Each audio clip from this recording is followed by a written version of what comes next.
नमस्कार, स्वागत है आप सभी का तांडव के आपके अपने YouTube प्लेटफॉर्म पर। सभी को very good afternoon, Radhe Radhe, जय श्री महाकाल, राम राम। कैसे हैं आप सभी लोग?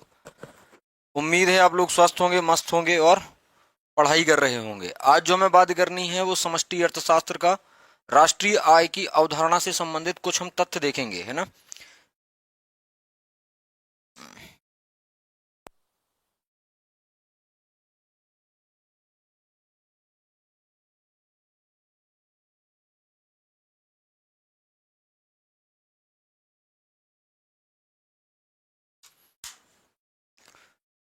नमस्कार, स्वागत है आप सभी का तांडव के आपके अपने YouTube प्लेटफॉर्म पर। सभी को very good evening, Radhe Radhe, जय श्री महाकाल, राम राम। कैसे हैं आप सभी लोग? सोनम जी, कलिता, महेश, अमित, दिलीप। मैं एक आपको इन्फॉर्मेशन देना चाहता हूं कि अगर आप अभी, आज और कल, 1 तारीख और 2 तारीख, है ना, 1 तारीख और 2 तारीख को कोई सा भी वर्ग एक का कोर्स परचेज करते हैं, वर्ग एक का कोई सा भी कोर्स परचेज करते हैं तो आपको 1799 में मिल जाएगा, है ना।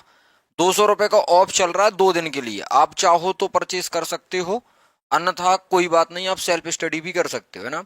दयाराम जी, जय बागेश्वर धाम भैया। Deepak ji, very good evening. अर्चना जी, राम राम। गीता जी, गुड इवनिंग, है ना। तो यहाँ पर 1 और 2 मई का ये ऑफर है, 2 दिन के लिए है, वर्ग एक के सभी विषयों पर। सभी विषयों पर मैं आपको अर्थशास्त्र और इतिहास पढ़ाऊंगा बस, है ना। तुम लोग बोल रहे हो पॉलिटिकल साइंस भी पढ़ा दो, कोई बोलता है जियोग्राफी भी पढ़ा दो। केवल मेरे द्वारा आपको 2 सब्जेक्ट विषय टीच किए जाएंगे, पढ़ाए जाएंगे, एक तो अर्थशास्त्र और एक आपका इतिहास। ठीक। अगर आपको लगता है तो आप इनकी क्लासेस एप्लीकेशन पर एनरोल कर सकते हैं। कल से एप्लीकेशन पर आपको क्लासेस देखने को मिलने लगेगी। ठीक है, ये जानकारी आपको देनी थी। चलिए, आज आपने देखा होगा कि हमें जो बात करनी है वो राष्ट्रीय आय की अवधारणा पर बात करनी है। लेकिन राष्ट्रीय आय डायरेक्ट बताने से पहले मैं आपको कुछ चीजें बताऊंगा, है ना। जी, भारती जी, very good evening. Ashish ji, very good evening. Sir जी, हिस्ट्री वर्ग एक की क्लास यूट्यूब पर लेंगे भैया इसके बाद, है ना। दीपक कुमार जी, 6 बजे से हिस्ट्री के ले रहा हूँ। पिछली 2 क्लासेस आप देखिए जाकर, मैंने वहां पर डेमो लेक्चर्स डाले हुए हैं। एप्लीकेशन पर कल से स्टार्ट होगी, यूट्यूब पर डेमो लेक्चर्स डले हुए हैं, आप चाहो तो उनको देख सकते हो। आइए हम राष्ट्रीय आय की अवधारणा पर बात करते हैं थोड़ा सा। राष्ट्रीय आय डायरेक्ट नहीं समझाऊंगा, पहले आपको कुछ चीजों के अर्थ बताऊंगा, है ना। ये टॉपिक अगर देखा जाए तो 8 से 10 दिन का है, क्योंकि आपके सिलेबस में राष्ट्रीय आय लेखांकन भी लिखा है ना। और राष्ट्रीय आय के लेखांकन में या राष्ट्रीय आय की गणना करते समय हमें किन किन विधियों का प्रयोग करना होता है। आय विधि है, उत्पाद विधि है, व्यय विधि है। ऐसी 3 विधियों का हमें इस्तेमाल करना होता है राष्ट्रीय आय की गणना करते समय। ठीक। इसके अलावा अगर मैं तुमसे बात करूं, इसके अलावा अगर मैं तुमसे बात करूं कि भाई जो आपका राष्ट्रीय आय लेखांकन में, आप राष्ट्रीय आय की गणना में, जो आप राष्ट्रीय आय की गणना में ध्यान देने योग्य बातें या सावधानी क्या क्या बरतनी चाहिए, मध्यवर्ती वस्तुएं क्या हैं, टिकाऊ वस्तुएं क्या हैं, है ना। जैसे अभी जब आप उपयोगिता पढ़ रहे थे, यूनिट 19 पढ़ रहे थे, तब आपने विभिन्न प्रकार की वस्तुएं देखी थी, है ना। यूनिट 19 वर्ग 2 के सिलेबस में था। उसमें आपने देखा था कि आप लोगों ने स्थानापन्न वस्तुएं देखी हैं, आप लोगों ने पूरक वस्तुएं देखी हैं, आप लोगों ने सामान्य वस्तुएं देखी हैं, आप लोगों ने निम्न स्तरीय वस्तुएं देखी हैं। ये आपके सिलेबस में नहीं है। जैसे उपयोगिता जब आप पढ़ रहे थे, है ना, जब आप उपभोक्ता व्यवहार पढ़ रहे थे, तब आप लोग ये चीजें पढ़कर आए हो कि निम्न स्तरीय वस्तुएं क्या होती हैं, है ना। आप पढ़कर आए हो कि पूरक वस्तुएं क्या होती हैं। ठीक है, पूरक वस्तुएं क्या होती हैं, निम्न स्तरीय वस्तुएं क्या होती हैं। इसके अलावा आपने पढ़ा था सामान्य वस्तुएं क्या होती हैं, नॉर्मल गुड्स। सामान्य वस्तुएं क्या होती हैं, पूरक हो गया, निम्न स्तरीय हो गया, सामान्य हो गया। इसके अलावा आपने एक और पढ़ा था गिफिन गुड्स क्या होती हैं, गिफिन गुड्स। और इन्हीं गिफिन गुड्स को मैंने बोला था घटिया किस्म की वस्तुएं। इन्हीं गिफिन गुड्स को मैंने बोला था घटिया किस्म की वस्तुएं, घटिया किस्म की वस्तुएं। और इसके अलावा भी आपने एक और पढ़ा है स्थानापन्न वस्तुएं, जैसे चाय व कॉफी, है ना। इसके अलावा आपने पढ़ा है स्थानापन्न वस्तुएं। ये आप लोग देख कर आए थे यूनिट 19 वर्ग 2 के सिलेबस में अर्थशास्त्र के अंतर्गत। लेकिन आज जो हमें बात करनी है, हाँ, लोचदार बेलोचदार वो इसी से डिसाइड हो जाता है। जी, लोचदार बेलोचदार वो इसी से डिसाइड हो जाता है। लेकिन जब मैं राष्ट्रीय आय की अवधारणा की बात करता हूं, राष्ट्रीय आय की जब मैं अवधारणा की बात करता हूं, तब मुझे यहां पर जीडीपी की परिभाषा चाहिए पड़ेगी, है ना। जीडीपी मतलब होता है गुड्स एंड सर्विस टैक्स, माफ करना जीएसटी होता है वो तो। जीडीपी का मतलब होता है ग्रॉस डोमेस्टिक प्रोडक्ट, या इसी को मैं बोल सकता हूं सकल घरेलू उत्पाद। और सकल घरेलू उत्पाद में हमने ये सुना है, हमने पढ़ा भी है, आप लोग भी बहुत अच्छे से जानते हो, हम ये देखते हैं कि किसी देश की सीमा के भीतर एक वित्तीय वर्ष में वस्तु एवं सेवाओं का अंतिम मौद्रिक मूल्य ही क्या कहलाता है। तो अंतिम मौद्रिक मूल्य ही क्या कहलाता है, तो हम बोलते हैं उसको आपका जीडीपी। मैंने बोला किसी एक वित्तीय वर्ष में, ध्यान से सुनिएगा, मैं यहां पर लिख भी देता हूं, मैंने बोला यहां पर शब्दों का खेल है टोटल। किसी वित्तीय वर्ष में, फाइनेंस ईयर तुम्हें पता होगा कब से कब तक, तो किसी एक वित्तीय वर्ष में, किसी एक वित्तीय वर्ष में, ठीक है, एक देश, किसी देश की सीमा के भीतर, किसी देश की सीमा के भीतर, किसी देश की सीमा के भीतर, किसी देश की सीमा के भीतर वस्तु एवं सेवा का, वस्तु एवं सेवा का मतलब यहां पर अंतिम वस्तु व सेवा का, अंतिम वस्तु व सेवा का, मैंने बोला अंतिम मौद्रिक मूल्य, मैंने बोला है अंतिम मौद्रिक मूल्य, और इन सबको मिला दिया जाए तो क्या निकल कर आ जाएगा, जीडीपी निकल कर आ जाएगा। अब सर हमें यह नहीं पता कि एक वित्तीय वर्ष क्या होता है, सर हमें यह नहीं पता कि देश की सीमा को कैसे डिसाइड करते हैं, है ना, कि एक देश की सीमा के भीतर क्या क्या आ सकता है। हमें तो यह पता है कि भारत का क्षेत्रफल 32,87,263 वर्ग किलोमीटर है।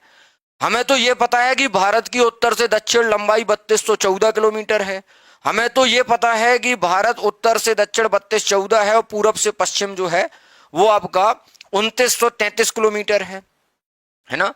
तो किसी एक वित्तीय वर्ष में, किसी एक वित्तीय वर्ष में किसी देश की सीमा के भीतर, है ना, वस्तु एवं सेवा का, अंतिम वस्तु एवं सेवा, बात यहीं से हमारी स्टार्ट होगी। आज की बात जो है वो अंतिम वस्तु और अंतिम सेवा का हम देखेंगे कि भाई आखिर ये है क्या। आइए बात करते हैं, जैसे अगर मैं बात करूं तो ये जो आप लोग पढ़ रहे हो इसे बोला जाता है समष्टि अर्थशास्त्र, इसे बोला जाता है समष्टि अर्थशास्त्र के अंतर्गत ये सारी चीजें आती हैं। और अगर मैं समष्टि अर्थशास्त्र का जनक देखता हूं तो मुझे एडम स्मिथ नजर आता है। और एडम स्मिथ ने ये जो विचार दिया था द वेल्थ ऑफ नेशन में दिया था। सर ये द वेल्थ ऑफ नेशन में इन्होंने क्या बोला था, मैं बताता हूं, सुनिएगा ध्यान से। द वेल्थ ऑफ नेशन में इन्होंने क्या बोला था, ध्यान से सुनिएगा, है ना। तो समष्टि अर्थशास्त्र के संबंध में एक प्रसिद्ध अर्थशास्त्री हुए, समष्टि अर्थशास्त्र के संबंध में एक प्रसिद्ध अर्थशास्त्री हुए जिनका नाम था एडम स्मिथ। और एडम स्मिथ की पुस्तक का नाम है द वेल्थ ऑफ नेशन। जैसे कई बार आपसे डायरेक्ट यही सवाल पूछ लिया जाता है कि द वेल्थ ऑफ नेशन किसकी पुस्तक है, तो आपको बताना पड़ेगा कि the wealth of nation Adam Smith की पुस्तक का नाम है। ठीक है सर, हम इतनी बातें समझ में आ गई। आप देखते हो, आपको कुछ चीजें मैं बताना चाहता हूं। एक चीज है, जैसे एडम स्मिथ ने द वेल्थ ऑफ नेशन के माध्यम से क्या बताया, सुनिएगा। इन्होंने बोला प्राकृतिक संसाधन होते हैं, हाँ होते हैं, आपको भी पता है। क्या वन उत्पाद या वन जो हैं ये प्राकृतिक संसाधन हैं, हाँ बिल्कुल हैं।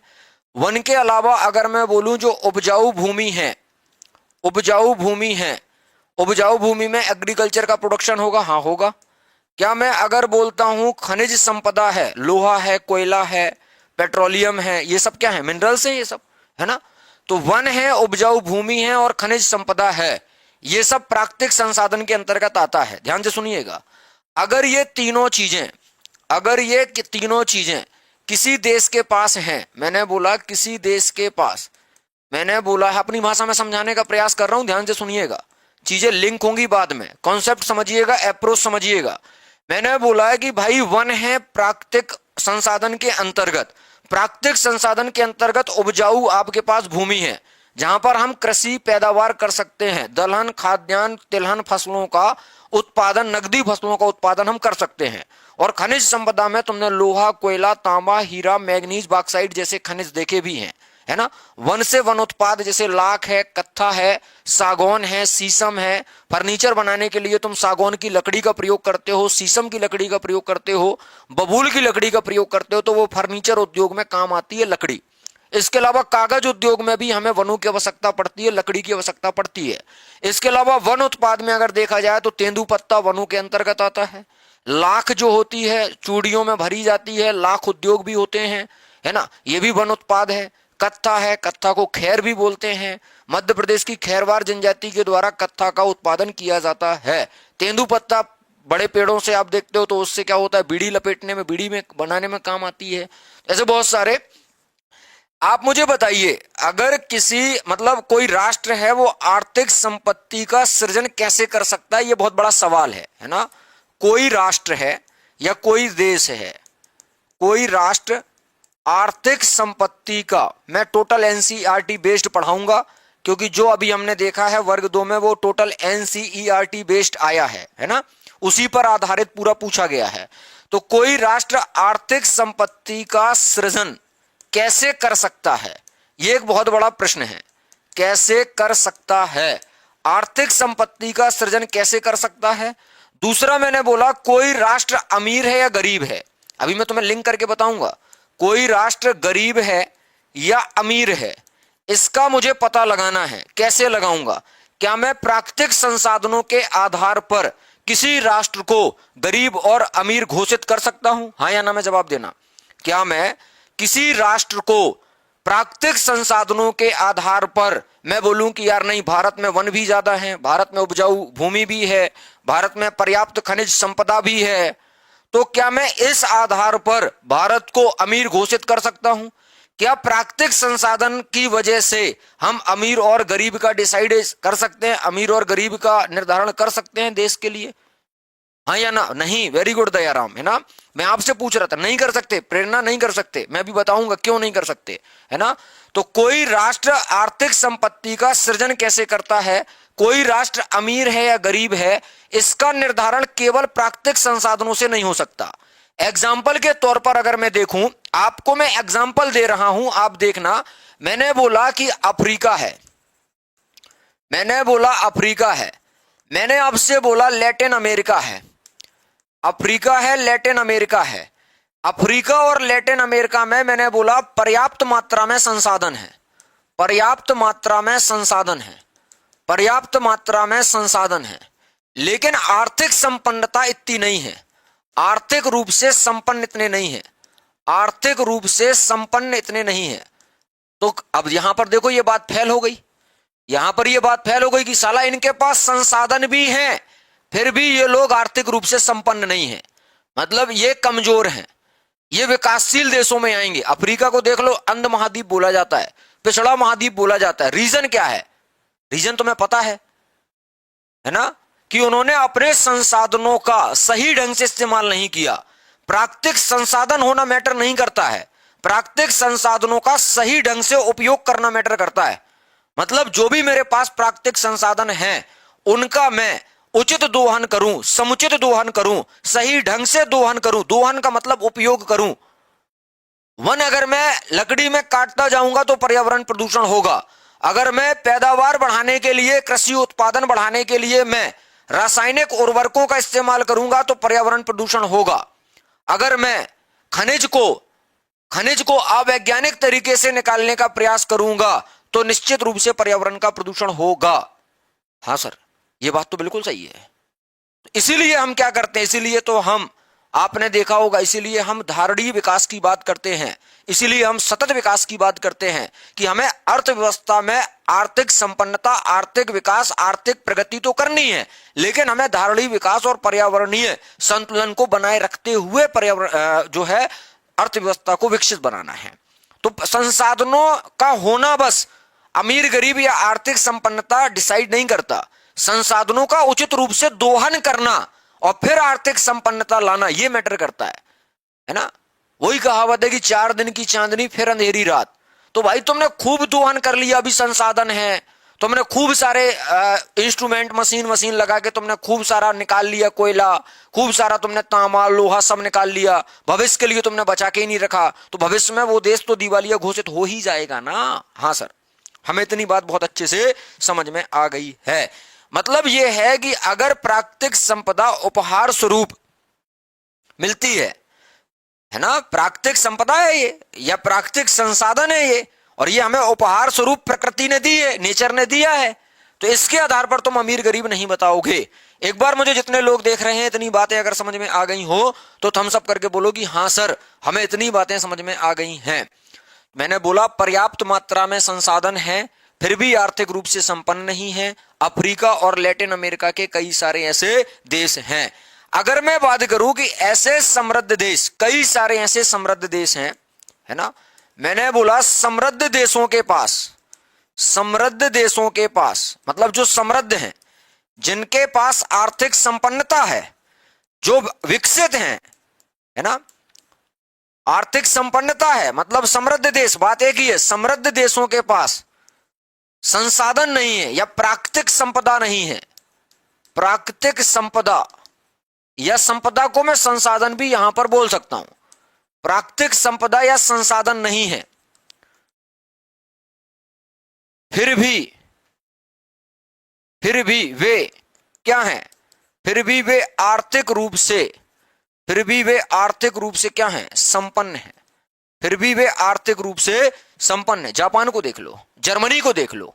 हाँ सर, तो समृद्ध देशों के पास संसाधन भी नहीं है फिर भी वो आर्थिक रूप से संपन्न है और आर्थिक उनके यहां पर संपन्नता है। तो ये बात, इतनी बात आप लोगों को उम्मीद है कि समझ में आ गई होगी। तो धनी होने के लिए संसाधनों का होना आवश्यक है या नहीं, बताओ मुझे। देश के धनी होने के लिए या किसी देश के धनी होने के लिए संसाधनों की आवश्यकता है या नहीं, संसाधनों की आवश्यकता है या नहीं, जवाब दीजिए। अगर अभी ये बात समझ में आ गई होगी तो इसका आंसर सब लोग दे पाएंगे। अमित ने बोला है नहीं, प्रेरणा ने बोला है नहीं, बाकी लोग सो रहे हैं, है ना। मैंने बोला है किसी देश के धनी होने के लिए संसाधनों की आवश्यकता है या नहीं है। महेश ने बोला है नहीं। और लोग कहां हैं? जितने लोग देख रहे हो उतने कमेंट तो किया करो, है ना। नहीं, वेरी गुड गीता जी, इसका आंसर होगा नहीं। किसी देश के धनी होने के लिए संसाधनों की आवश्यकता है या नहीं, तो इसका जवाब होगा नहीं। आवश्यकता किसकी है मैं बताता हूं। मैंने पूछा अब तुमसे आवश्यकता किसकी है, तो तुम बोलोगे सर आवश्यकता है तो जो प्राकृतिक संसाधन है, प्राकृतिक संसाधन है। प्राकृतिक संसाधन वे संसाधन होते हैं जो प्रगति द्वारा प्रदत्त होते हैं, नेचर ने हमें दिए हैं। प्रगति के द्वारा जो प्रदत्त होते हैं उन्हें प्राकृतिक संसाधन कहा जाता है ना। तो प्राकृतिक संसाधन प्रगति के द्वारा प्रदत्त होते हैं। प्राकृतिक संसाधनों का हमें क्या करना है, प्राकृतिक संसाधनों का हमें उचित को मैं समुचित भी लिख सकता हूं, समुचित ढंग से या उचित ढंग से क्या करना है, तो उचित ढंग से या समुचित ढंग से हमें क्या करना है, तो दोहन करना है ना।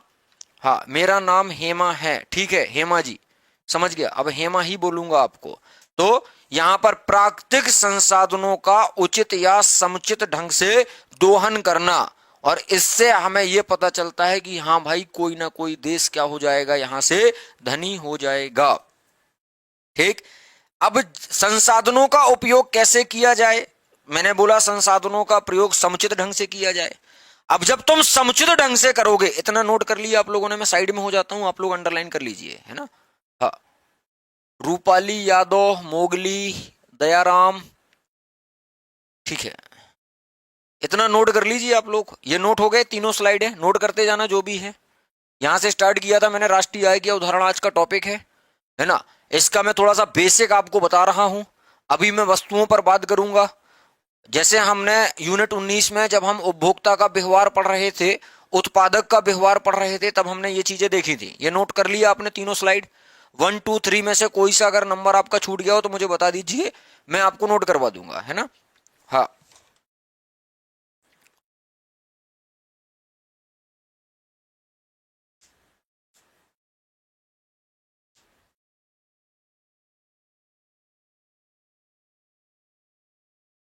अब ध्यान से सुनिएगा, है ना, ध्यान से सुनिएगा। मैंने पूछा भैया से कि संसाधनों का उपयोग क्यों करना है या संसाधनों का उपयोग कैसे करना है, संसाधनों का उपयोग कैसे करना है। तो मुझे जवाब मिला उत्पादन का प्रवाह हो। संसाधन का उपयोग कैसे करना है, तो वहां से जवाब आया कि उत्पादन का प्रवाह हो। संसाधनों का ऐसा उपयोग करो, संसाधनों का उपयोग ऐसे करना है जिससे, कैसे करना है, ऐसे करना है जिससे उत्पादन का प्रवाह हो। इस शब्द को पकड़ना, उत्पादन का प्रवाह हो। मैंने बोला भैया उत्पादन का प्रवाह होता क्या है ना, मैंने पूछा कि उत्पादन का प्रवाह होता क्या है, 2 मिनट रुकिएगा समझाऊंगा। तो उनने बोला कि यार मुझे 2 चीजें चाहिए, उनने बोला कि मुझे 2 चीजें चाहिए। मैंने पूछा क्या, तो उन्होंने बोला कि उत्पादन का प्रवाह तुम्हें इसलिए करना है ताकि जो भी तुमने प्रक्रम लगाया है, जो भी तुमने उद्यम लगाया है ना, प्रक्रम से आय व संपत्ति का सृजन हो, आय व संपत्ति का सृजन हो। अब मैंने बोला उत्पादन का प्रवाह, उत्पादन किसका, तो जवाब आया वस्तु एवं सेवा का। तो जवाब आया वस्तु एवं सेवा का उत्पादन करना है। अच्छा, मैंने बोला ठीक है, चलो वस्तु एवं सेवा का उत्पादन करते हैं। और जब हम इसका उत्पादन करेंगे, मैंने इसका उत्पादन कर लिया, अब मैंने उससे पूछा कि यार आय और संपत्ति कैसे बनेगी, तो उसने बोला इसको बेचना पड़ेगा।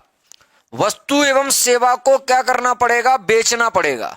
बेचने से क्या मिलेगी, तो बेचने से आय और संपत्ति का सृजन होगा। तो बेचेंगे किसको, कंज्यूमर को। बेचेंगे किसको, बेचने से। तो किसको बेचना है, उपभोक्ता को बेचना है। किसको बेचना है, तो मैंने बोला उपभोक्ता को बेचना है। तो क्या उपभोक्ता को बस बेचेंगे, नहीं, उपभोक्ता के साथ साथ मान लो उद्यम है कोई तो इसे बेच देंगे, उद्यम है कोई तो इसे बेच देंगे। उद्यम मतलब जैसे किसान ने कपास उगाया, ठीक है, कपास से धागा बना, ठीक है, धागा से कपड़ा बना, ठीक है, कपड़ा में अब यहां पर रंगाई हुई, कलर वलर करे हमने, है ना, और फाइनल टच दिया, और ये कपड़ा मैंने पहन लिया, ये कपड़ा मैंने पहन लिया। पहन लिया मतलब मैं क्या हो गया, उपभोक्ता हो गया। मैं क्या हो गया, उपभोक्ता हो गया। तो देखो कपड़े के रूप परिवर्तित हो रहे कि नहीं हो रहे, हाँ, कपड़े के रूप परिवर्तित हो रहे कि नहीं हो रहे, हाँ। सर जी ये सब तो वर्ग 2 में भी था, वर्ग 1 का नहीं हूं, गुस्सा नहीं होना। तो दयाराम काय को देख रहे, काय को परेशान हो रहे, है ना। वर्ग 1 के जब तुम स्टूडेंट नहीं हो तो तुम काय को परेशान हो रहे, ये सब, है ना। ये कहाँ था भैया, ये इसमें ये था, लेकिन हमने इतनी डिटेल थोड़ी पढ़ी थी उसमें, वर्ग 2 में। वर्ग 2 में वर्ग 2 के हिसाब से पढ़ते हैं, वर्ग 1 में वर्ग 1 के हिसाब से पढ़ते हैं सर। दयाराम जी भैया हाथ जोड़ के तुमसे मैं पूछ रहा हूं, है ना। तो मुझे बताओ, कपास से धागा बना, ठीक है, धागा कपड़ा मिल में गया, ठीक है, धागा कपड़ा मिल में गया, वहां से कपड़ा बना, धागा कपड़ा मिल में गया, कपड़ा मिल से कपड़ा बना, कपड़े में रंगाई का कार्यक्रम हुआ, रंगाई वगाई हुई, रंग वंग जो तुम्हें पहनने थे, और फिर उसके बाद हमने पहन लिया। पहन लिया मतलब हमने उसका कंजम्पशन कर लिया है, पहन लिया मतलब हमने उसका कंजम्पशन कर लिया है।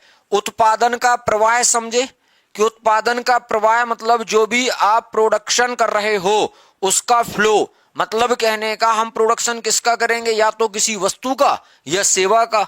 वस्तु तुम्हारे आसपास जो है वो सारी वस्तुएं हैं, और मैं जो तुम्हें दे रहा हूं वो सेवा दे रहा हूं, है ना। जैसे आप एयरटेल का मान लो एक सिम यूज करते हैं, एयरटेल का इंटरनेट आप यूज करते हैं, जियो फाइबर आपके घर में लगा हुआ है, आप टेलीफोन करते हैं, किसी को कॉल करते हैं, व्हाट्सअप करते हैं, कुछ भी करते हैं, तो एक वो टेलीफोन जो कंपनी है वो आपको सर्विस दे रही है, सेवा दे रही है ना, वो आपको सेवा दे रही है। ऐसे ही मैं अगर तुमसे बात करूं, ऐसे ही मैं अगर मैं बात करूं कि मैं एक अध्यापक हूं, मैं तुम्हें पढ़ा रहा हूं, तो मैं भी तुम्हारी क्या कर रहा हूं, सेवा कर रहा हूं। कहने का मतलब मैं तुम्हें सेवाएं प्रदान कर रहा हूं। एक डॉक्टर है, वो तुम्हारा इलाज करता है, तो वो भी तो तुम्हारी सेवा कर रहा है, वो भी सेवाएं दे रहा है। एक लॉयर है, वकील है, वो तुम्हारा केस लड़ रहा है, तो वो भी तुम्हारी कहीं ना कहीं सेवा कर रहा है, वो भी तुम्हें सेवाएं दे रहा है। उसके बदले में फीस मैं भी ले रहा हूं, उसके बदले में फीस जो है वो वकील भी ले रहा है, उसके बदले में जो है टेलीफोन जो कंपनी है वो भी आपसे रिचार्ज का पैसा लेती है। वस्तु तुम मान लो शक्कर खरीदने गए, तुम चाय खरीदने गए, है ना, तुम फर्नीचर खरीदने गए, तुम कोई सी भी वस्तु खरीदने जाते हो तो उसका कंजम्पशन तो करते ही हो ना। तो उपभोक्ता क्या करता है, वस्तु एवं सेवा का कंजम्पशन करता है। अब मान लो कपास है, कपास किसी उद्यम में बेचा जाएगा, हाँ। तो जो उद्यम है, या उद्यम को प्रक्रम भी बोल सकता हूं, तो ये जो उद्यम है ये एक तरीके का क्या हो जाएगा, उपभोक्ता हो जाएगा, है ना। ये एक तरीके का क्या हो जाएगा, उपभोक्ता हो जाएगा, क्योंकि उसने कपास से क्या बनाया है, धागा बनाया है।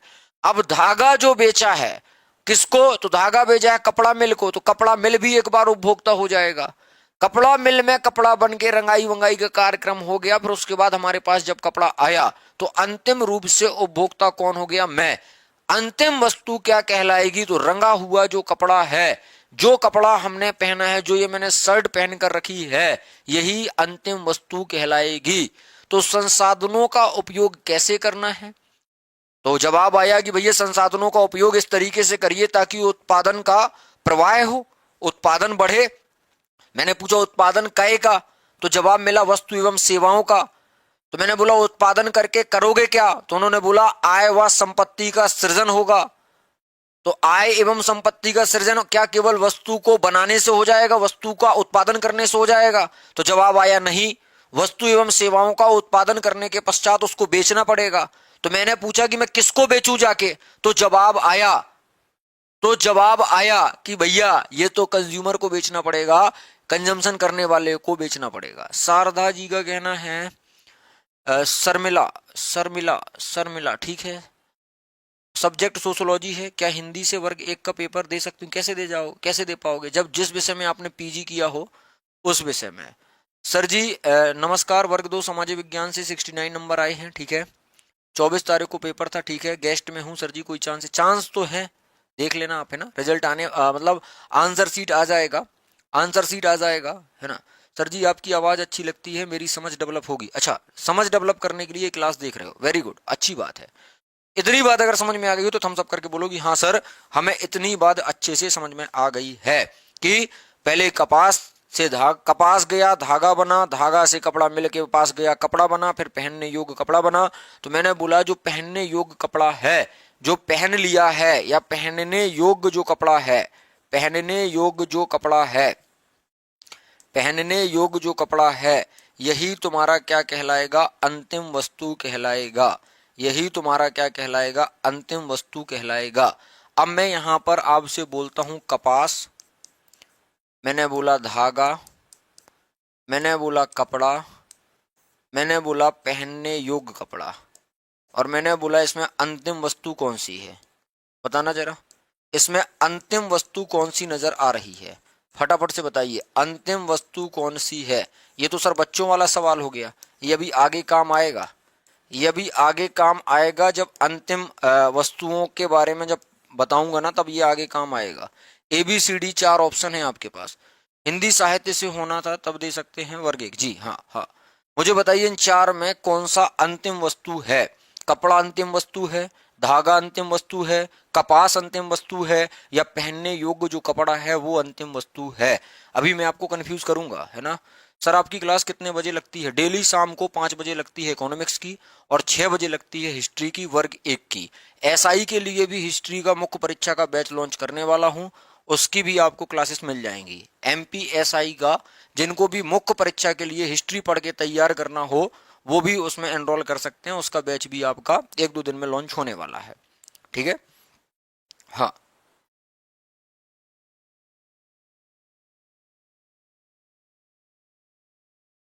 डी होगा, मुझे जवाब दीजिए, मैं इंतजार कर रहा हूं, है ना। D D D D D सबका डी होगा, है ना। कपड़ा नहीं होगा, दुर्गेश जी वेरी गुड इवनिंग। कपड़ा नहीं होगा, पहनने योग्य कपड़ा होगा। यहां पर देखो पहनने योग्य कपड़ा को ही मैंने क्या लिखा है, अंतिम वस्तु लिखा है। क्या उस कपड़े में मान लो बटन लगना बाकी हो, अभी उस कपड़े में फाइनल जो फिनिशिंग होती है उसका काम बाकी हो, अभी कुछ धागा वागा निकले हो वो कट करना हो, अभी मान लो, फिर उसमें इस्त्री या प्रेस करना बाकी हो, आयरन करना बाकी हो, फिर तो जो हम कपड़ा पहन रहे हैं वही अंतिम वस्तु होगी। मेरा एक सवाल है तुमसे, सवाल है, सबके घर में रसोई घर है, महिलाएं भी होंगी यहां पर देख रही होंगी, ठीक है। चलो मैंने बोला रसोई घर में, ये आप लोग बता दोगे बहुत आसान से। एक तरफ लिखा है रसोई घर और एक तरफ लिखा है जलपान गृह। जलपान गृह मतलब रेस्टोरेंट, है ना, जहां पर आप चाय कॉफी के लिए, ब्रेकफास्ट लंच डिनर के लिए स्टे करते हैं, रुकते हैं, ठीक है। रसोई घर में माताजी या बहन जी या भाभी जी चाय बना रही हैं या कॉफी बना रही हैं। इसके अलावा मैंने बोला माताजी रसोई घर में खाना पका रही हैं, खाना पका रही हैं, है ना। और यहीं पर मैंने बोला कि भाई जलपान गृह में भी एक कुक है, वो चाय कॉफी बना रहा है, ये चाय कॉफी बना रहा है। यहाँ पर भी तुमने बटर पनीर मसाला और चिली गार्लिक नान का ऑर्डर दिया है, तो यहाँ पर भी जो कुक है वो खाना पका रहा है, खाना पका रहा है। आप मुझे बताइए कौन सी आर्थिक क्रिया नहीं है। मेरा सवाल है एक आपसे कि इनमें से कौन सी आर्थिक क्रिया नहीं है। सर वर्ग एक प्री निकला है, क्या फिर से देना होगा? क्यों देना होगा? बिल्कुल नहीं देना। जिनका निकला है वो तो केवल मुख्य परीक्षा देंगे, है ना, वो तो केवल मुख्य परीक्षा देंगे। रसोई घर में माताजी बहन जी या भाभी जी या तुम खुद लड़के जो है चाय कॉफी पका रहे हो, चाय कॉफी बना रहे हो, है ना, और खाना पका रही हैं, मान लो कुछ भी दाल चावल सब्जी रोटी, तो यहां पर आर्थिक क्रिया है ये वाली कि नहीं है? रसोई घर में क्या आर्थिक क्रिया हो रही है? रसोई घर में स्वयं का कार्य है ये, है ना, ये स्वयं का कार्य है। लेकिन जलपान गृह में क्योंकि तुम खाना खाते हो तो क्या पैसा देते हो क्या घर में? नहीं। यहां पर जाते हो चाय कॉफी का पैसा लगता है, बिल्कुल लगता है। चाय का, कॉफी का, खाने का, पानी का, सबका पैसा लगता है ना। यहां तक कि हम बाद में वेटर को टिप देकर भी आते हैं। तो यहां पर वो वेटर हमें सर्विस दे रहा था, है ना।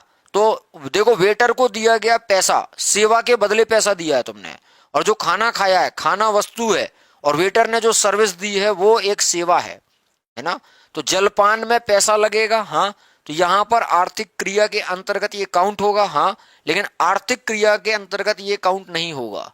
आर्थिक, मैंने आपको बोला था कि महिलाएं क्या करती हैं गांव में, है ना, कि महिलाएं जो हैं इनका पारिश्रमिक होना चाहिए, लेकिन उसको श्रम के अंतर्गत काउंट नहीं किया जाता अर्थव्यवस्था में। ये सब आप ऑलरेडी पहले से पढ़ चुके हो। तो ये बात आपको हमेशा याद रखनी है कि रसोई घर में अगर खाना पक रहा है घर की, तो ये आर्थिक क्रिया में सम्मिलित नहीं होता है, आर्थिक क्रिया में सम्मिलित नहीं होता है, आर्थिक क्रिया में सम्मिलित नहीं होता है ना, आर्थिक क्रिया में सम्मिलित नहीं होता है। देखो लगता तो बहुत आसान है, छोटा सा है पार्ट, लेकिन जब ये कॉन्सेप्ट समझ जाओगे तब आगे चलकर बहुत आसानी होगी, है ना, तब आगे चलकर आपको बहुत आसानी होगी। अब मुझे जवाब देना, है ना, आप मुझे जवाब देना कि जो मैंने आपसे पूछा कि क्या अंतिम वस्तु को, मुझे जवाब देना आप, है ना, क्या अंतिम वस्तु का रूप परिवर्तित किया जा सकता है? अंतिम वस्तु का रूप परिवर्तित किया जा सकता है? अर्थशास्त्र के हिसाब से सोचना है, हाँ या ना में जवाब देना। कॉन्सेप्ट अपने आप, अप्रोच अपने आप बनती जाएगी। क्या अंतिम, सवाल अपने आप बनेंगे जब ये सब चीजें क्लियर होंगी तब। अंतिम वस्तु का रूप परिवर्तित किया जा सकता है, हाँ या ना में जवाब दो। प्रेरणा ने बोला है नहीं। देखो कपास था, कॉटन रुई थी, हाँ, धागा बन गया, हाँ, रूप परिवर्तित हो गया, बिल्कुल हो गया। कपड़ा मिल में गया, ठीक है, कपड़ा मिल में जाने के बाद धागा ने रूप काय का ले लिया कपड़े का। ये शर्ट भी बनी होगी तो बहुत सारे धागा होंगे इसमें, अगर इसको फाड़ूंगा तो धागे ही निकलेंगे इसमें, ठीक है। तो कपड़ा मिल में जो धागा था वो कपड़े में बदल गया, हाँ, किसान ने कपास धागा मिल को दिया, धागा बना, और धागा से कपड़ा मिल में गया, कपड़ा बना, कपड़ा की रंगाई हो गई, मतलब इसमें कलर हो गया। मैंने बोला भैया मुझे, है ना, पिंक कलर का, व्हाइट कलर का, ब्लैक कलर का शर्ट चाहिए, रंगाई हो गई, रंग वंग डल गए इस शर्ट में, तो जिस कलर का मुझे चाहिए वो मैं खरीद सकता हूं, हाँ। और फिर जो धागे वागे निकले होंगे उसमें क्या होगा, फाइनल टच, प्रेस व्रेस हुआ होगा, पैकिंग वैकिंग हुआ होगा, और उसके बाद ये शर्ट मैंने पहन लिया। तो क्या अब इसका रूप परिवर्तित हो सकता है, हाँ या ना में जवाब दो। नहीं हो सकता, नहीं हो सकता ना। इसका क्या तुम रूप परिवर्तित कर सकते हो? नहीं कर सकते सर, अर्थशास्त्र की भाषा में। अब तुम ज्यादा इंटेलिजेंट हो तो तुम बोलोगे सर मैं इसको फाड़ दूंगा, फाड़ने के बाद सर मैं इसका धागा निकालूंगा, और धागा निकालने के बाद सर मैं फिर से कपास बना दूंगा और किसान को जाके दे दूंगा कि ये लेते पकड़ अपना कपास। तुमसे बड़ा बेवकूफ नहीं है। अर्थशास्त्र की भाषा थोड़ा सा ध्यान रखिएगा, है ना। तो शर्ट को फाड़ना नहीं है, शर्ट के धागे नहीं निकालने हैं, है ना, और धागे निकाल के फिर कपास तक पहुंचने का प्रयास नहीं करना है कि तुम बोलो सर नहीं हम प्रयास कर रहे हैं और हम फिर से कपास बनाने का प्रयास कर रहे हैं। नहीं नहीं नहीं नहीं, नहीं। रूप परिवर्तित नहीं हो सकता है। तो अंतिम वस्तु का, क्या अंतिम वस्तु का रूप परिवर्तित किया जा सकता है? जवाब होगा नहीं। सर आप हाँ ना में क्यों पढ़ाते हो? इस मेथड में पढ़ाने से क्या फायदा है? एग्जाम हॉल में जाओगे समझ में आ जाएंगी चीजें, है ना। एग्जाम हॉल में जाओगे चीजें समझ में आ जाएंगी। यहां पर आप देखो, यहां पर आप देखो, बहुत सारी चीजों के जवाब मैं हाँ ना में पूछता हूं, और जब मैं तुमसे इनके क्वेश्चन कराऊंगा ना, एनालिटिकल अप्रोच, कॉन्सेप्चुअल सवाल आराम से बनेंगे। यहां पर किसी देश के धनी होने के लिए संसाधनों की आवश्यकता है? नहीं है। संसाधनों के समुचित दोहन की आवश्यकता है? संसाधनों के समुचित दोहन की आवश्यकता है। संसाधनों का दोहन क्यों करना है? साहब हमें पैसा चाहिए, मतलब भैया तुम्हें उत्पादन करना पड़ेगा, है ना। उत्पादन करना पड़ेगा, उत्पादन का, ताकि प्रवाह हो सके, फ्लो हो सके, काय का, वस्तु सेवा का। अल्टीमेटली गोल क्या है, लक्ष्य क्या है, साध्य क्या है? साध्य तो आय और संपत्ति का सृजन करना है। अगर आर्थिक संपन्नता चाहिए, अगर आर्थिक प्रगति चाहिए, अगर किसी देश को विकसित बनाना है, तो वस्तु एवं सेवाओं का उत्पादन तो करना पड़ेगा। उत्पादन करके क्या तुम विकास कर सकते हो? नहीं, बेचना पड़ेगा। 10 की चीज 12 में बेचोगे, 2 रुपए फायदा होगा, इसी से अर्थव्यवस्था चलेगी, लोगों को रोजगार मिलेगा। यही तो सिस्टम है, और क्या है।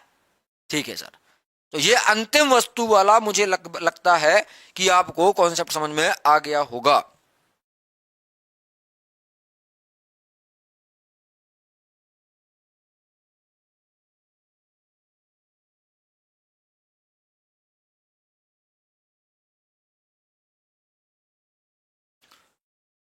समझ में आया कि नहीं? हाँ या ना में जवाब दो। अंतिम वस्तु का रूप परिवर्तित नहीं किया जा सकता है। अब मैंने बोला पुनः उत्पादन प्रक्रम के, पुनः उत्पादन प्रक्रम के किसी चरण से dot dot dot dot dot, पुनः उत्पादन प्रक्रम के किसी चरण से, किसी चरण से गुजरना पड़ेगा, हाँ या ना? जवाब दो, जवाब दो।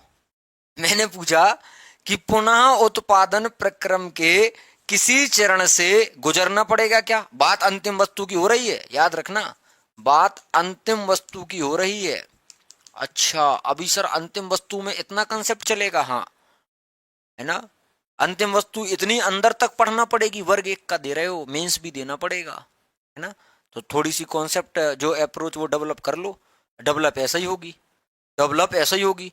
पुनः उत्पादन के किसी चरण से गुजरना पड़ेगा, हाँ या ना? देखो समझ में आने लगा, बिल्कुल सही जवाब है, नहीं गुजरना पड़ेगा। उसका उपयोग तो डायरेक्ट कंज्यूमर करता है, उसका उपयोग तो डायरेक्ट कंज्यूमर करता है। बस मैं सफल हो गया, मैं भैया सफल हो गया, है ना, मैं सफल हो गया,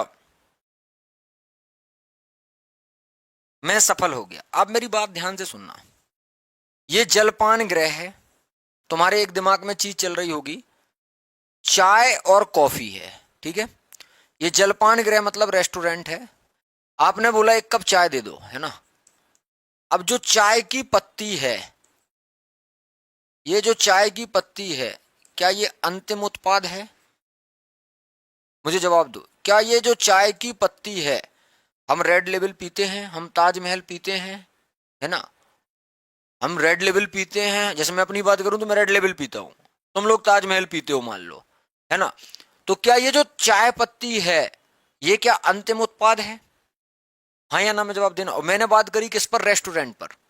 मैंने बात करी है रेस्टोरेंट पर, मैंने बात करी है रेस्टोरेंट पर। क्या चाय पत्ती अंतिम उत्पाद है? चाय पत्ती के बाद कुछ बन सकता है क्या? नहीं सर, चाय पत्ती के बाद तो चाय बनेगी, चाय पत्ती के बाद तो चाय बनेगी। तो हमेशा याद रखना कि अगर जलपान गृह की बात करें, अगर किसी रेस्टोरेंट की बात करें, तो चाय पत्ती अंतिम वस्तु आगत के रूप में गिनी जाती है ना, अंतिम वस्तु, अंतिम उत्पाद के रूप में, या अंतिम वस्तु, है ना, आगत है ये एक तो, हाँ अंतिम और अंतिम आगत वस्तु है। अंतिम अंतिम वस्तु आगत के रूप में गिनी जाती है ना। अंतिम वस्तु आगत के रूप में गिनी जाती है। ठीक है, ये बात आपको याद रखनी है, यही आपके एनसीईआरटी में दिया हुआ है। ठीक, अंतिम वस्तुओं में आर्थिक प्रक्रम के अंतर्गत पुनः कोई परिवर्तन हो सकता है, बताना। एक सेंटेंस है, मैं यहां पर लिख रहा हूं, हाँ या ना में जवाब देना।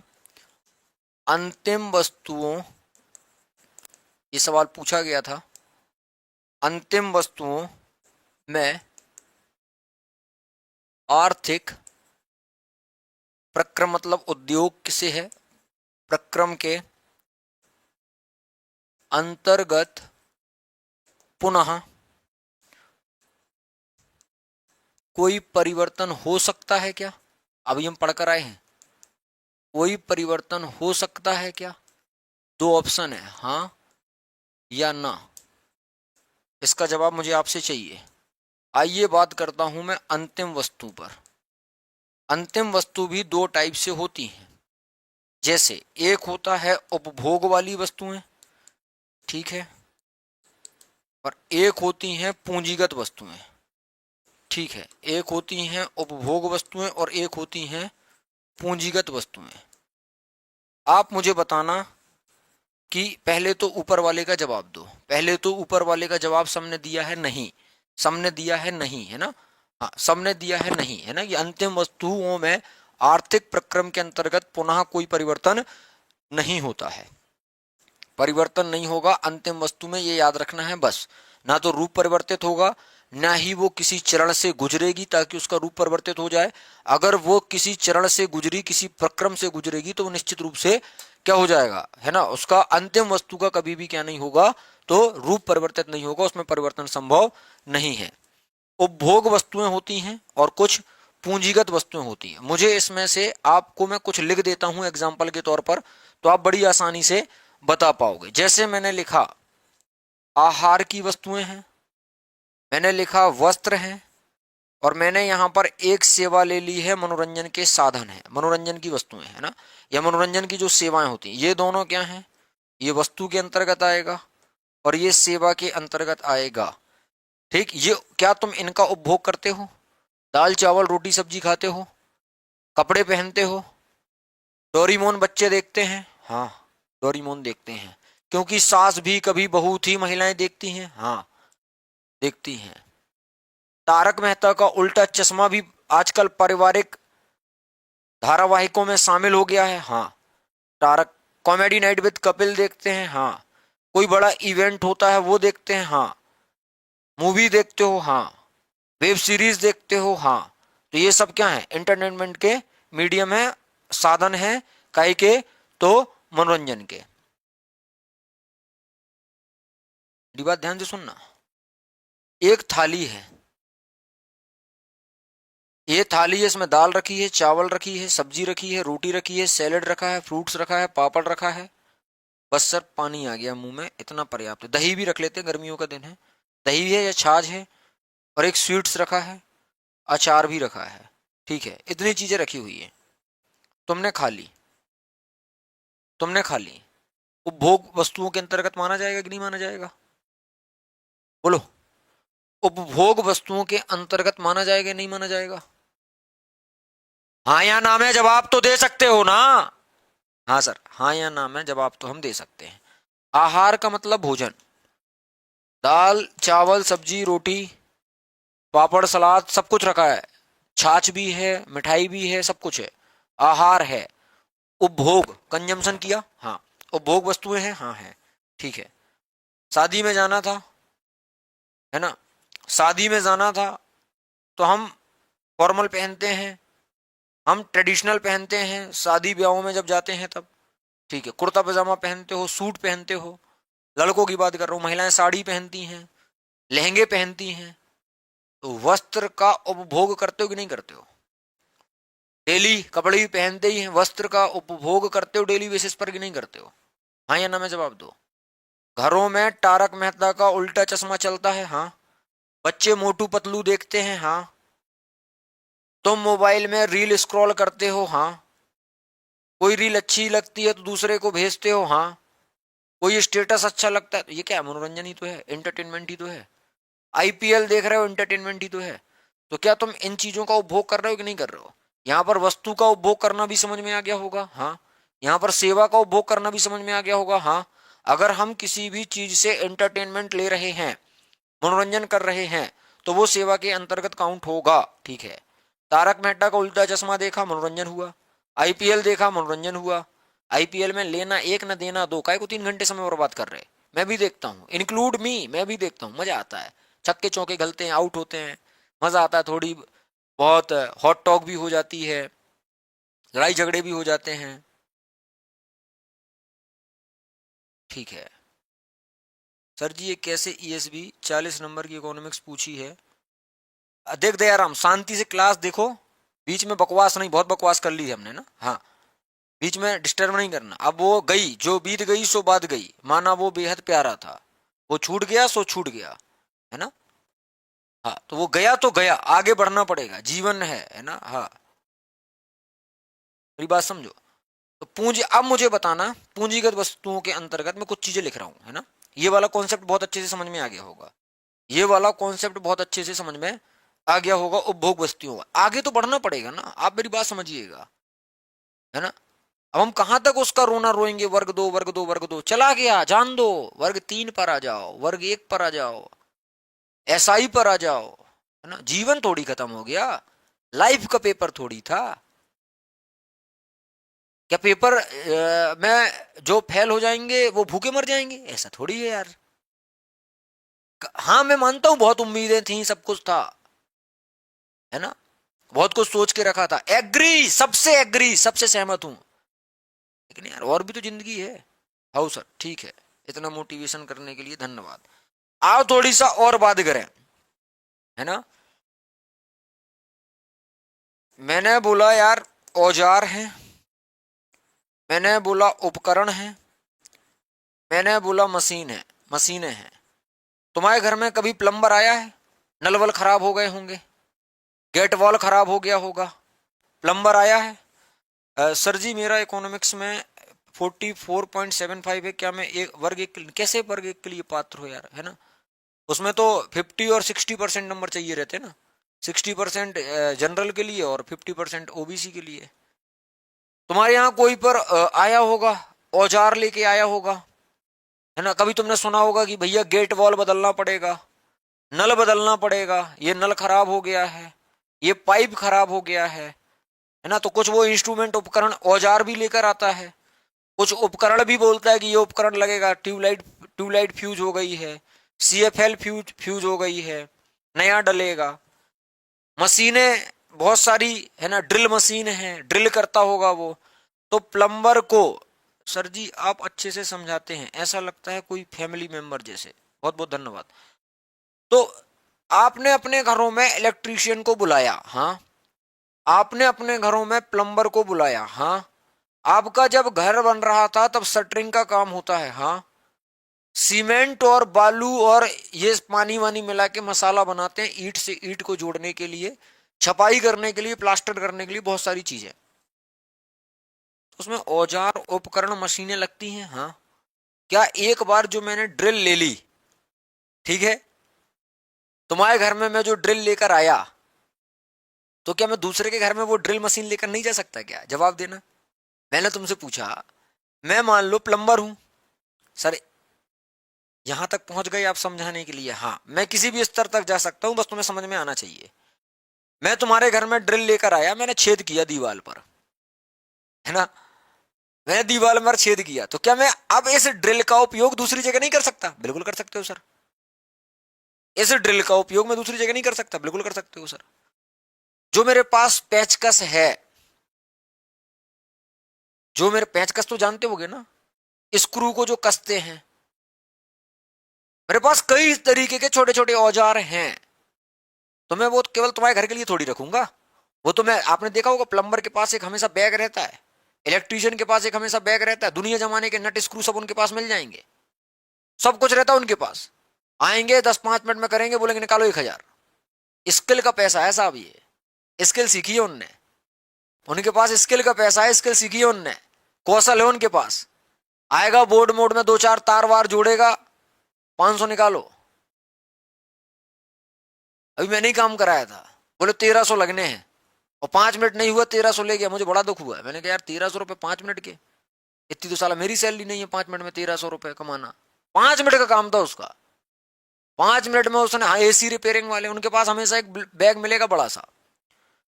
तो ये मैंने वन टाइम इन्वेस्ट किया है, ड्रिल खरीदने के लिए वन टाइम इन्वेस्ट किया है, मैं उससे हजारों होल करूंगा।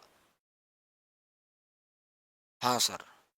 तो औजार उपकरण मशीनें कैसी वस्तुएं हैं? पूंजीगत वस्तुएं हैं।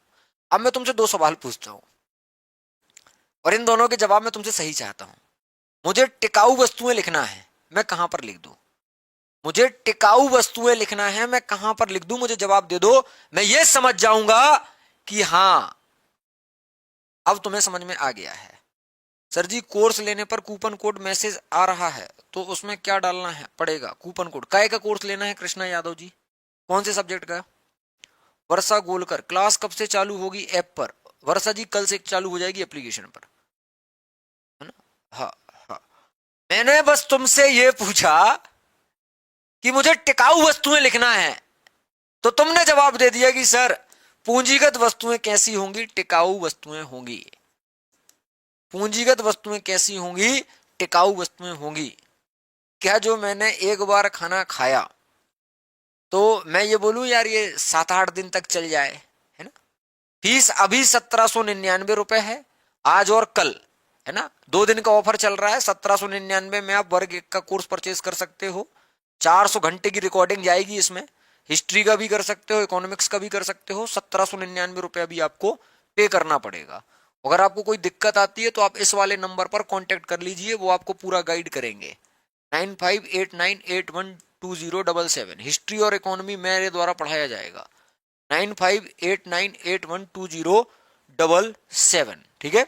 अभी अगर आप लेते हो, आज और कल में कोर्स लेते हो, तो 1799 रुपए आपको लगेंगे। यूट्यूब पर आप डेमो क्लासेस देख सकते हो, अगर आपको पसंद आए तो ही लेना, अन्यथा बिल्कुल मत लेना। और दूसरा, अगर आप सेल्फ स्टडी कर सकते हो तो बहुत अच्छा है, आप सेल्फ स्टडी करिएगा, है ना? कूपन कोड में क्या डालना है?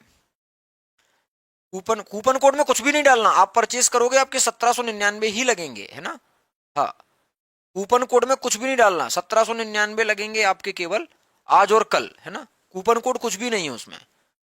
और अगर 1999 लग रहे हो तो मुझे बताओ, तो मैं उनको अभी फोन लगा के बोल दूंगा, कोई दिक्कत नहीं, टेक्निकल टीम तुरंत सही कर देगी। तो औजार उपकरण मशीनें ये टिकाऊ वस्तुएं हैं। अब मुझे बात सुनना, जैसे मैंने खाना खाया, कपड़े की भी एक लिमिट है ना? तुम ये नहीं बोल सकते कि क्या जो तुमने एक बार कॉमेडी नाइट देखा, जो तुमने एक बार मान लो तुमने आईपीएल का मैच देख लिया, 1799 आ रहे हैं, हाँ तो 1799 है ही उसकी फीस अभी एक्चुअल। वर्ग 1 या नेट जीआरएफ वर्ग 1 है ना? नेट का इससे आपका 50 to 60% हो जाएगा, मिलता जुलता सिलेबस होता है। नेट का, सेट का, वर्ग 1 का मिलता जुलता सिलेबस होता है। हालांकि वर्ग 2 में ही उनने वर्ग 1 का इतना सारा डाल दिया था, ठीक है, लेकिन हमने वो कवर किया। तो खाना मैंने खाया, अब वो 8-10 दिन तक तो नहीं चल सकता, शाम को फिर साला भूख लगाती है, सुबह फिर भूख लगाती है, कल शाम को फिर खाना पड़ेगा। ऐसा हो जाए एक टाइम खाना खा लूं, ऐसा टिकाऊ वस्तुओं जैसा। खाना और सोना, इन पर ज्यादा ध्यान नहीं देना चाहिए। मैं नहीं बोल रहा, शाहरुख खान ने बोला है, बहुत सक्सेस व्यक्ति है वो। ओल्ड स्टूडेंट के लिए वो भैया ऑफिस में बात करो आप, है ना? तो ये जो पूंजीगत वस्तुएं हैं और जो उपभोग वस्तुएं हैं, है ना? तारक मेहता का उल्टा चश्मा देख के एक बार जितना मजा आएगा, दोबारा उतना मजा नहीं आएगा। दोबारा मजे में कम, थोड़ा कम मजा आएगा। तीसरी बार देखोगे तो और कम मजा आएगा, फिर बार बार देखोगे तो बोरिंग लगने लगेगा। नहीं नहीं, इसकी वैल्यू नहीं है साहब, हटाओ इसको, है ना? कपड़े एक लिमिट तक ही चलते हैं, एक लिमिट तक ही चलते हैं। एक ऐसा नहीं है कि 50 साल तक हम वही पहनते रहे, 2 साल 3 साल 4 साल बस, है ना? महिलाएं हो सकता है 8-10 साल तक, क्योंकि उनके पास मल्टीपल कपड़े होते हैं, बहुत सारे कपड़े ले लिए 200-200 वाले, बुरा मत मानना, लेकिन उनकी आदत होती है। 200-200 वाले ले लेंगी, 50 जोड़ी ले लिए, और फिर उसको 10 साल तक पहनते हैं वो। एक कपड़ा उनका लंबे समय तक चलता है, तो वो ठीक है, वो अपनी जगह सही है ना? वो अपनी जगह बिल्कुल सही हैं।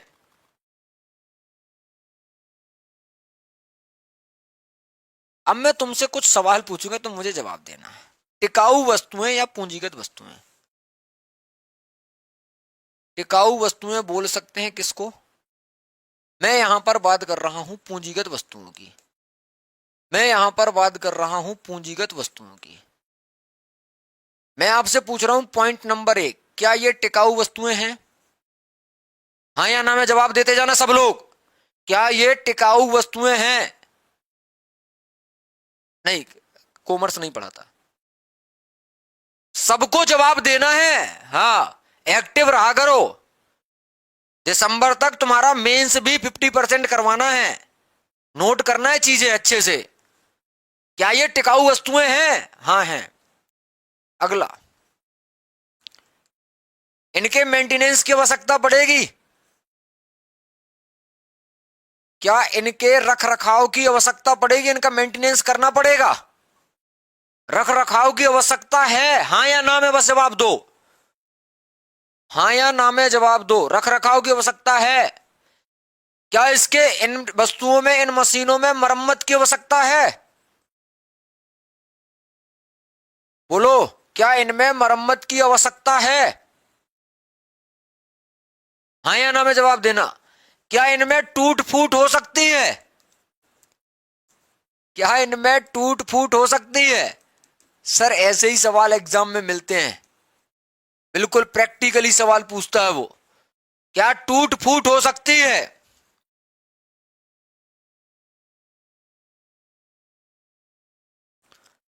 और जब ज्यादा खराब हो जाएगी, लंबे समय बाद, कालांतर में इन्हें बदला जा सकता है। वही ड्रिल 100 साल नहीं चलेगी साहब, उसको एक समय बाद बदलना पड़ेगा। कालांतर में इन्हें बदला जा सकता है।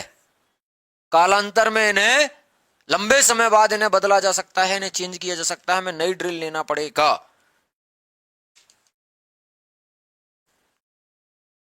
मैंने पूछा, क्या ये किसी चीज के उत्पादन में मदद करते हैं? मैंने पूछा, क्या ये उत्पादन को संभव बनाते हैं? उत्पादन को संभव बनाते हैं? हाँ या ना में जवाब देना। जो नल से पानी नहीं निकल रहा था, उस नल से पानी आने लगा। इन मशीनों की थोड़ी सी और उसकी कलाकारी तो उत्पादन में मदद किया। हाँ। उत्पादन को संभव बनाया। हाँ। क्या ये खुद का रूप परिवर्तित कर सकती हैं? स्वयं का? क्या ये खुद का रूप परिवर्तित कर सकती हैं? खुद का रूप परिवर्तित कर सकती हैं? क्या ये खुद का रूप परिवर्तित कर सकती हैं? हाँ या ना में जवाब दो। पूंजीगत वस्तुएं खुद का रूप परिवर्तित कर सकती? खुद का? अरे ड्रिल कैसे अपना रूप परिवर्तित कर लेगा? नहीं, खुद का रूप। हाँ हाँ, बहुत सारा लगे थे ना तुम। हाँ हाँ हाँ हाँ हाँ, इसलिए मैंने तुम्हें एक ठो बीच में छोड़ दिया कि औजार, उपकरण और मशीनें कभी खुद का रूप परिवर्तित नहीं कर सकती,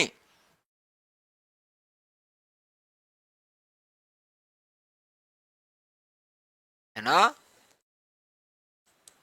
क्या ये उत्पादन प्रक्रम का निर्णायक आधार हैं?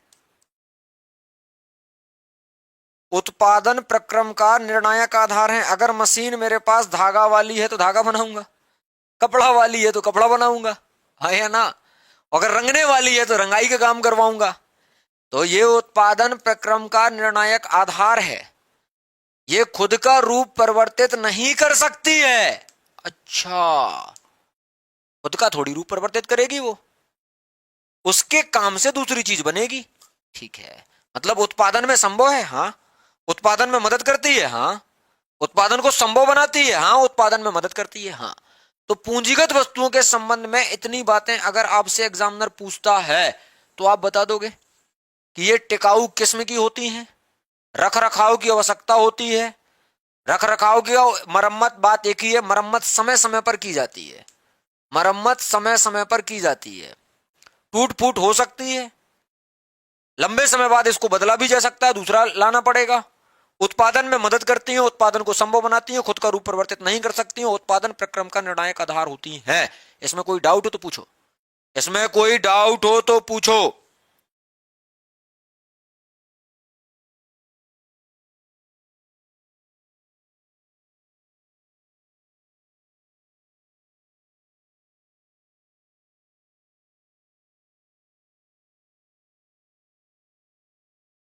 मुझे एक सवाल का जवाब देना यार, अच्छा सवाल है। एक तरफ लिखा आहार और वस्त्र, और एक तरफ लिखा मैंने यहां पर मशीनें, है ना, उपकरण और औजार। ऐसे ही मिलता जुलता समान वस्तुएं बता रहा हूं मैं। जैसे मैंने एक टेलीविजन मतलब एक टीवी खरीदा है, टेलीविजन का सेट लगवाया है, मिलता जुलता है। यह भी आपका टिकाऊ किस्म में आएगा, यह भी आपका टिकाऊ वस्तुओं में ही आएगा। उपभोक्ता केवल दो ही प्रकार की वस्तुओं को कंज्यूम करता है, या तो वो टिकाऊ होगी या फिर वो गैर टिकाऊ होगी। मेरे पास एक स्कूटर है, एक्टिवा है मान लो, और मेरे घर में एक कंप्यूटर लगा हुआ है। तो जैसे मैंने यहां पर लिखा है घरेलू कंप्यूटर, घरेलू कंप्यूटर, और मेरे पास मान लो एक कार है छोटी सी, और एक मान लो स्कूटी है, तो इसको हम बोलते हैं ऑटोमोबाइल सेक्टर। तो ऑटोमोबाइल्स की वस्तुएं हैं, घरेलू कंप्यूटर्स हैं, और टेलीविजन सेट है। ये भी टिकाऊ वस्तुओं के अंतर्गत आता है, ये भी टिकाऊ वस्तुओं के अंतर्गत आता है। ये वस्तुएं कैसी होती हैं? पूंजीगत। ये वस्तुएं कैसी होती हैं? पूंजीगत। पूंजीगत को टिकाऊ बोल सकते हैं, हाँ, पूंजीगत को टिकाऊ बोल सकते हैं। ये वस्तुएं कैसी हैं? टिकाऊ वस्तुएं हैं। ये वस्तुएं कैसी हैं? टिकाऊ वस्तुएं हैं। टिकाऊ और पूंजीगत में अंतर समझे। इसके उपयोग से प्लम्बर आया था, इलेक्ट्रीशियन आया था, उसने पूंजी का निर्माण किया है, हाँ, लेकिन इनके उपयोग से क्या नहीं होगा? पूंजी का निर्माण नहीं होगा। ये केवल टिकाऊ किस्म में आएंगी, क्योंकि घरेलू कंप्यूटर की बात कर रहे हैं। ऑटोमोबाइल मैंने पर्सनल अपने चलाने के लिए क्या किया है, तो एक स्कूटर खरीद के रखा है, एक कार खरीद के रखी है। घर में मनोरंजन के लिए मैंने टीवी लगा कर रखा है। मैंने पूछा इन दो में ये कैसी वस्तुएं हैं? उपभोग वस्तुएं हैं। ये कैसी वस्तुएं? इनका उपभोग किया जाता है, इसलिए इनको उपभोग वस्तुएं बोला जाता है। मुझे एक पॉइंट लिखना है, जीवन काल लंबा किसका होता है? बस मुझे इतना बता दो, कहां पर सेट कर दूं। जीवन काल लंबा, ऑप्शन नंबर ए यहां वाले के लिए, ऑप्शन नंबर बी यहां वाले के लिए। जीवन काल लंबा किसका होता है? पूंजीगत, टिकाऊ का, या फिर उपभोग का? फटाफट से बताओ। आज की क्लास यहीं पर एंड होती है।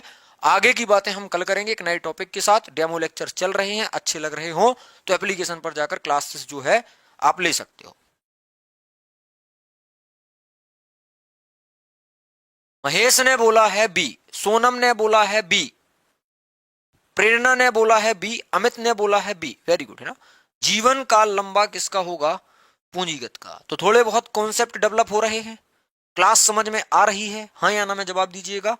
खुश रहिएगा, मस्त रहिएगा, पढ़ते रहिएगा, माता पिता का ख्याल रखिएगा। वर्ग एक हिस्ट्री जिसका हो वो लोग जुड़ जाइएगा। उसमें मैं आपको कुछ सवाल कराने वाला हूं कि भाई इतिहास के स्रोत जो आप जानते हो वो किस आधार पर जानते हो। धन्यवाद।